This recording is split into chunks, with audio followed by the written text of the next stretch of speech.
everyone, BS Family Adventures coming at you for a quick video on the installation of the airlift dual airbags on the rear, the in spring. So they don't actually replace your springs, they actually go in between them to give it a little bit more leverage. I think it's about 1,000 pounds additional capability.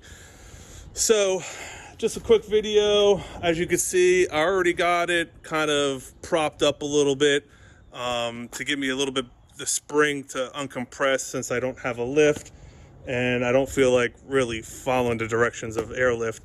What they want you to do is actually remove the bottom part of the shock, drop the axle all the way, almost removing the spring. I'm going to show you a way that I did it, where I plumbed the tubing through a subframe connector or subframing of the actual bed.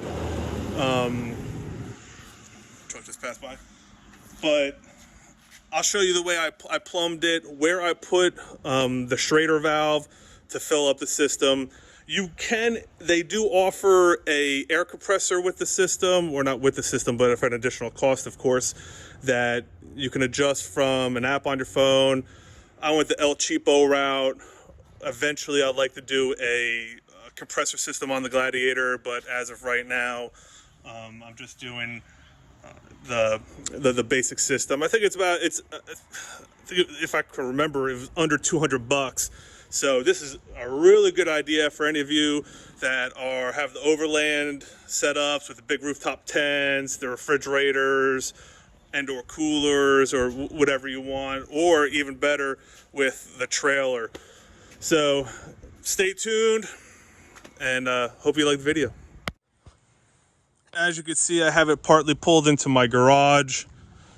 I actually have it on one of these old school ramps that I've had for, dear Lord, it's probably like 20 years now. With the weight of it, it's actually bent the corners of it just from the weight of the Gladiator. But so probably on their last leg. But as you can see, I have one side popped up, the other side's not. This is to expand, give me a little bit more room on the spring. You can see I already have one of the springs in, and what I did was I compressed the spring, or squeezed all the air out of it and slid it in between these two parts of the spring, and just squeezed it up in there with the included hardware. As I drop down here, try to get you a good view. So I connected the tubing first because these are dual rate springs.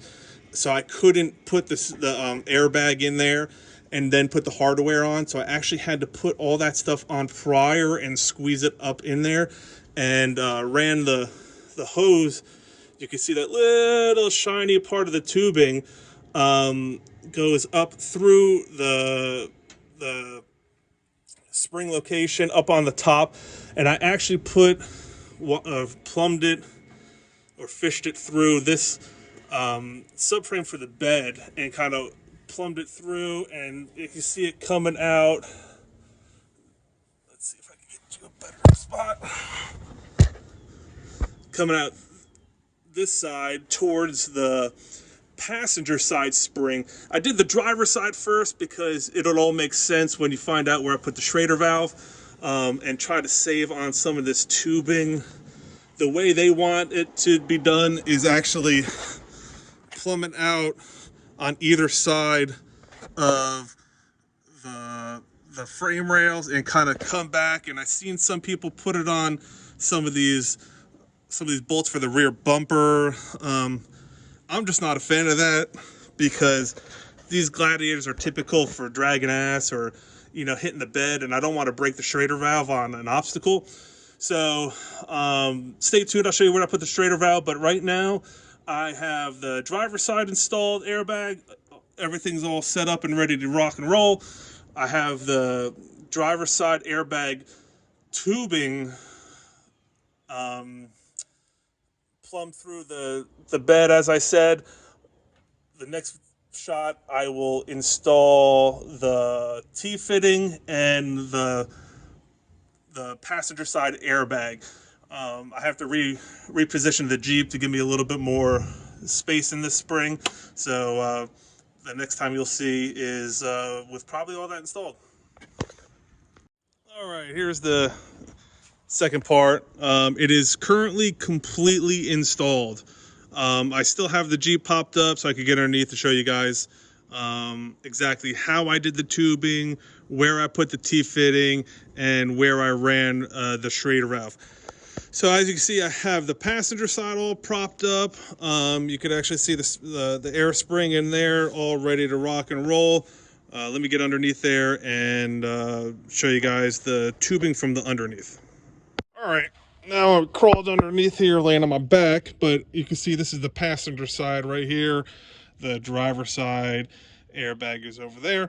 From the beginning of the video, you can see this is the tubing for the driver side coming around. I left enough slack so when the axle is fully drooped, I should have plenty of tubing. I don't have to worry about problems with that.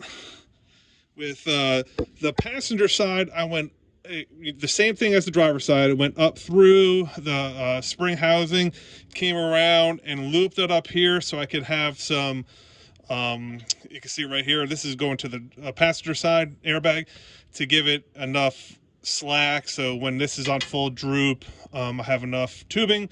The T-fitting is zip tied to this electrical wire right here that parallels kind of some of the brake tubing. And then the T-fitting, the top, if I could get it, you're not gonna be able to see it. You can see the T-fitting, this actually goes to the Schrader valve. So I have passenger side, driver side airbags, and then the Schrader valve connected. They're all crimped on there, or not crimped, but kind of zip tied on there. With the driver side, I have the tubing coming out of this section, and I actually, to keep it away from, you want it as far as you can away from, you can see the exhaust coming up. You do not want, this is already has a heat shielding on it, and if you do not zip tie this somewhere, it gets a little close, maybe 3 inches from the exhaust. I believe they say they want it around 6 inches to be safe.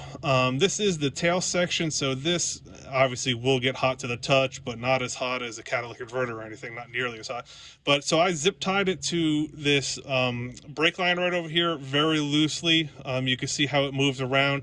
You do not want to crank on these zip ties, because if you do that, you're going to pinch the tubing and defeat the whole purpose of having this bag. You won't be able to fill it or release any air out of it. So let me show you where I put the Schrader valve. All right, so on to the Schrader valve. So if we come down here, this is on the passenger side. It's still propped up on the passenger side. I went ahead and loosened one of these bolts on the inner fender. It's a 8mm, if anyone wants to know. Use a 1/4-inch 8mm socket. So coming off the T-fitting, looped it up over here. On top of this, there's like a little ledge with a little framing back there that this bolts into. So it's laying on top. It comes down. You can see it coming on the other side. And then I went underneath here. And let's see if we can do it. It goes all the way up in this little section. I zip tied it to this electrical right here, just to keep it out of the way of the travel of the suspension. I do not have the power package, or whatever they call it. So this was just blank for me. Sometimes you could get like a 110 volt or something out of there for the inverter. I do not have that. So drill the 5/16 hole, put the Schrader valve in there, and just popped it back in there. You can see it comes with this nice little cap, keep dirt out of it.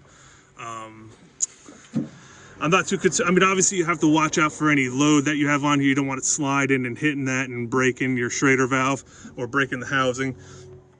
I typically don't use my bed too much for anything crazy, and if I do, you have plenty of tie downs. You could secure it that way so it doesn't slide around your bed and prevent any damage. So Airlift says that you have to drive, or at a minimum have a 5 psi in there. Don't really know why, but they want a minimum of 5. It's probably try to prevent any movement within the airbag and the spring, to prevent it getting pinched by one of the springs. So a minimum of 5 psi, a maximum of 35 psi. Depending on your load, they tell you to pretty much play around with it, see what works best. So I will eventually do a video on how I think about it. Give me a few trips with the den over there, the beast den. See how that goes, and I'll let you guys know. Thanks for watching. As always, share the video, subscribe if you're not already, hit the notification so you know when I come out with new videos.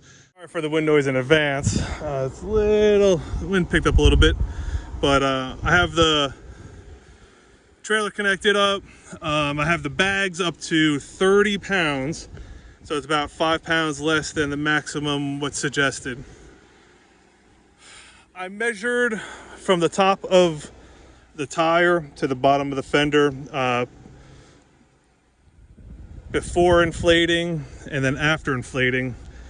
Didn't notice any difference. Both read about 6.5 inches from the top to the top of the bottom of the fender. What I did notice though is the road handling characteristics. It feels more like I had before this I had a 2014 King Ranch F-150 with the EcoBoost with the towing package, so it was rated for 10,000 pounds towing, significantly more than the Gladiator, which is only about 7,600. But it almost felt like I was towing with the F-150 again. The on-road characteristics were significantly better. I almost did not even feel the trailer on there with a, if you're not familiar with my build, I have a 3.5-inch metal cloak game changer on there with the Fox performance shocks. No remote reservoir or anything like that, just the regular Fox shocks. But and that's what you're seeing here is a natural. It almost looks squatted. Actually, it's completely level. I had a leveler on there.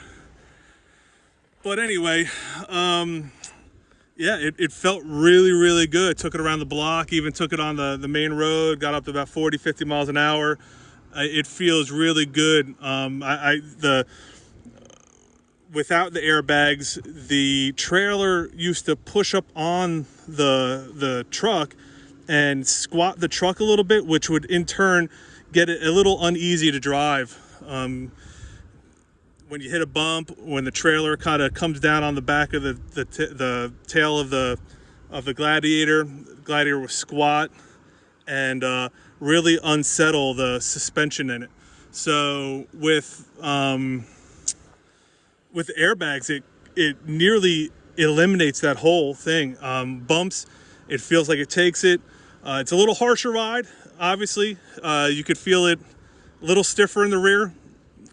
For obvious reasons, but what a world of difference. It doesn't really raise it up, not at least what my setup doesn't, but I mean, I'm really happy for less than $200. Really solves a big issue I had.